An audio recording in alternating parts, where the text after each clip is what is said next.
some number one reps. Is that true with Shedeur? No. I mean, with a young quarterback with Dylan starting, you want to make sure he gets a lot of the reps. Different when you have a veteran like Joe, I would tell you, Tony. The Cleveland Browns just pulled the most classic Cleveland move imaginable. They pretended their rookie quarterback was injured. Yeah, you heard that right. The same organization that's practically trademarked turning hope into disaster somehow managed to twist preseason hype into a full-scale conspiracy.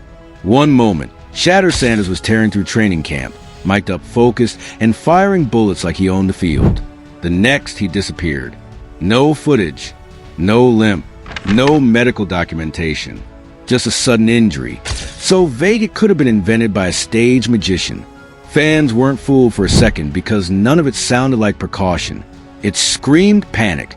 The kind you feel when a team realizes it can't control its own rookie. And the deeper you dig, the stranger it becomes. Was this a simple misunderstanding or a deliberate attempt to keep the NFL's most electric newcomer on the bench? Either way, this story stopped being about football a long time ago. It's about fear, manipulation, and a franchise that keeps discovering new ways to humiliate itself. What went down in Cleveland might be the wildest off-field stunt the NFL's seen all year. And if the whispers from insiders are real, this injury wasn't a setback. It was sabotage. But that's not where it began. It started like a dream. Cleveland finally had something to believe in. A quarterback who didn't just show up, he showed out. Shedeur Sanders arrived at Browns camp carrying that same swagger he brought from Colorado. And from the first snap, everything shifted. Every throw looked perfect. Every drill turned into a highlight moment. Reporters couldn't stop buzzing about him. Teammates whispered he carried himself like a veteran, not a rookie. Even the fans, desperate for a miracle, started to believe. For once, it seemed like the Browns had finally struck gold. Then suddenly, silence. One morning, Shedeur was the face of training camp. The next, he was gone. No reason. No sideline shot. No details. Just a one-liner from the front office claiming he was dealing with something. Something. That's all they said. The same NFL that tracks every sneeze, every piece of tape, every twisted ankle suddenly went mute. No updates. No scans. Nothing. That's when the speculation began. Because the timing just didn't add up. You don't go from flawless form to a mystery injury overnight. Not when you're throwing darts like a man on a mission. Some fans thought maybe it was minor caution. Others sensed something deeper. They began piecing together clues, replaying clips, studying every frame of practice footage like detectives obsessed with slow motion. Something didn't fit. Shedeur wasn't limping. He wasn't guarding his arm. He wasn't skipping reps. Until the very day after he embarrassed the vets with his precision and fire. That's when people began to wonder if this wasn't about his health at all. Maybe it was about control. Because when a rookie shines too bright in Cleveland, the lights have a funny way of going dark. But his supporters soon realized that was just the start. One day, Shedeur Sanders was lighting up training camp, mic'd up, confident, untouchable. The next, he was gone. No limp, no clip, no statement from the team. Just a sudden mystery injury no one witnessed. Cleveland called it precautionary rest. But rest from what? From throwing too perfectly? From outshining the veterans? The excuse felt like bad improv, vague, rushed, and impossible to believe. Reporters went silent. Fans went crazy. Reddit investigators dug through every second of footage trying to catch a glimpse of him. Nothing. It was like he'd been deleted from existence. And the timing was way too convenient to ignore. The day after Shedeur dominated drills and grabbed headlines, he was suddenly benched. No medical note, no explanation, just whispers. This wasn't bad fortune. It was damage control. Because when a rookie burns too bright in Cleveland, someone always finds a way to shut off the lights. But the real question, who ordered the blackout? This wasn't about soreness. It was about status. Inside that locker room, Shedeur's rapid rise was rattling the hierarchy. The rookie wasn't supposed to steal headlines before the veterans, but that's exactly what he did, and management took notice. Too much buzz, too much spotlight, too fast. The Browns have seen this play out before. A young quarterback arrives, energizes a crowd, and suddenly the old structure starts to crumble. Coaches lose their grip, veterans lose their shine, and panic sets in upstairs.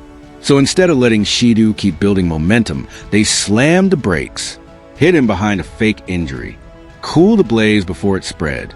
This wasn't about saving his arm. It was about saving egos. Because nothing terrifies an insecure franchise more than a rookie who makes its veterans look replaceable. And when fear drives the front office, talent becomes a liability. Let's be real. This was never about an arm strain. It was about power. Shedeur Sanders wasn't just completing passes. He was shaking the foundation. Every tight spiral, every confident grin, every moment on camera made the veterans look smaller, the coaches less in control, and executives more uneasy by the hour. See, in Cleveland, hierarchy outranks performance. You're expected to wait in line, stay quiet, and earn permission before earning playtime. But Shedeur broke that code. He walked in acting like a franchise guy from day one. And that confidence didn't sit right with those whose careers depend on staying in control. Behind closed doors, the fear started to spread. Fear that the so-called backup they drafted might actually be the one. Fear that fans were already picking their new favorite. Fear that the spotlight was drifting from the safe faces the organization had invested in. So, they did what every scared franchise does. They killed the momentum. They muted the noise, buried the buzz, and wrapped it in medical jargon to make it sound professional. But that wasn't protection. It was suppression. A coded message to everyone in the locker room. Know your place. Because in Cleveland, the real wounds aren't physical, they're political. And Shedeur Sanders just became the worst kind of threat. The kind they can't control. When the panic hit, the Browns didn't regroup, they plotted. Picture this. A closed-door meeting somewhere deep inside team headquarters. Coaches pacing, PR whispering, executives sweating. The rookie too good, too loud, too adored. And that's a problem. Then someone finally says it. Just say he's injured. And suddenly, everyone nods. Problem solved.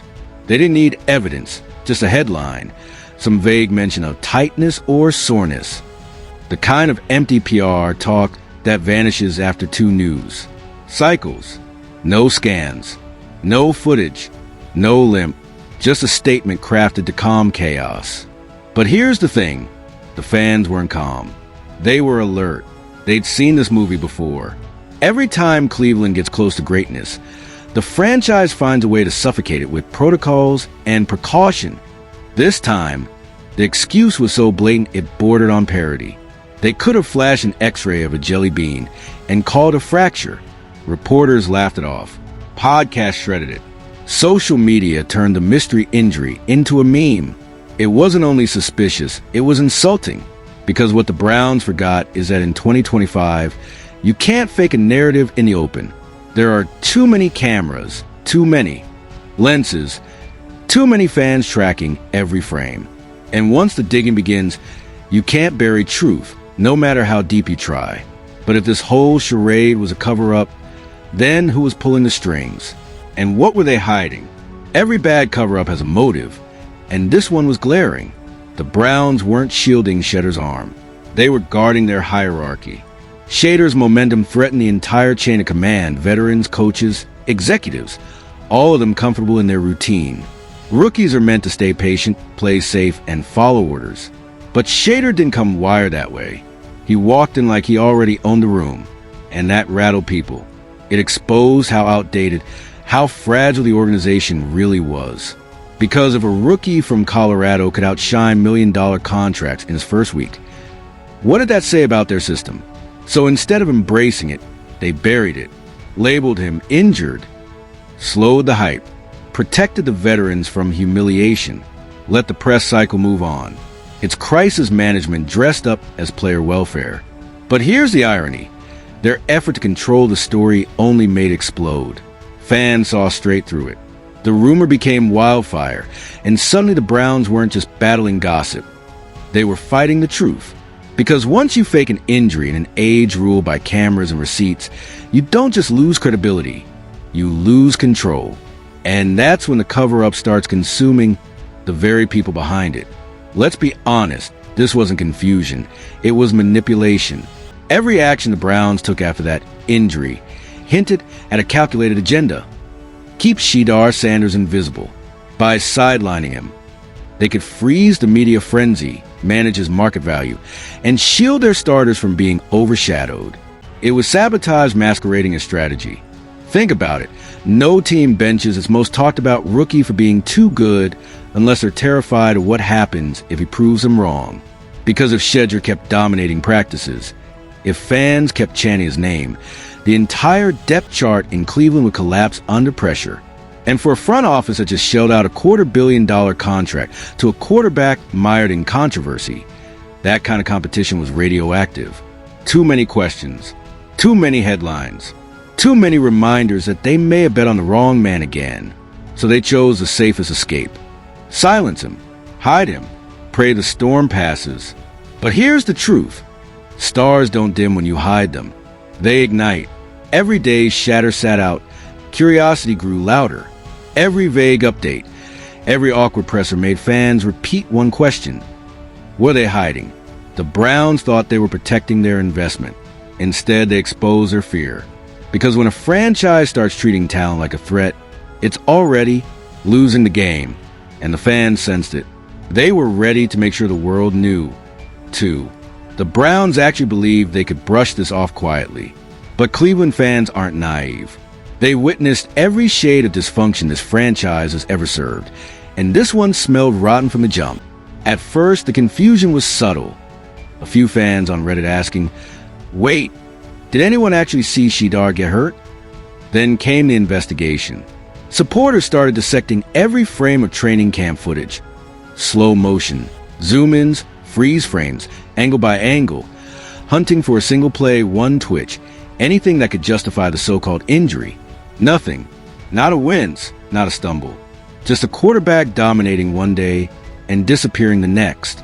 Within hours, Twitter, or what's left of it, caught fire and began trending in Cleveland. Sports podcasts pounced. YouTubers broke down theories. Even local reporters started sounding skeptical. One journalist in the Plain Dealer said it bluntly. "There's no proof this kid's hurt." None. Totally bizarre. Then came the takes. National shows jumped aboard. Undisputed, First Take, Pat McAfee. Everyone wanted to know what the Browns were hiding. One analyst joked, "Maybe he strained something carrying this team's hype." Another quipped, "This feels more like PR management than injury management." As the spotlight intensified, the franchise dug deeper into its script. Their press releases got colder, shorter, more robotic. "We're just being careful. He's resting. It's nothing major." That was the company line, repeated word for word, no matter who asked. But the fans weren't fooled, and they sure weren't quiet. Hashtags exploded. Hashtag Free Shedeur. Hashtag Let Him Play. Hashtag Browns Cover Up. Even the die-hard fan pages that usually defend management began turning against them. "You can't fake an injury in 2025. One viral post read. "There are more cameras at camp than at the Super Bowl." Even ex-players started weighing in. Some hinted that this tactic wasn't new, that front offices sometimes slow down rookies who make too much noise. Others called it what it really was. Fear. Fear of disruption. Fear of losing control. But by then, the damage was irreversible. The cover-up became the headline. What should have been a quiet precaution turned into a nationwide spectacle.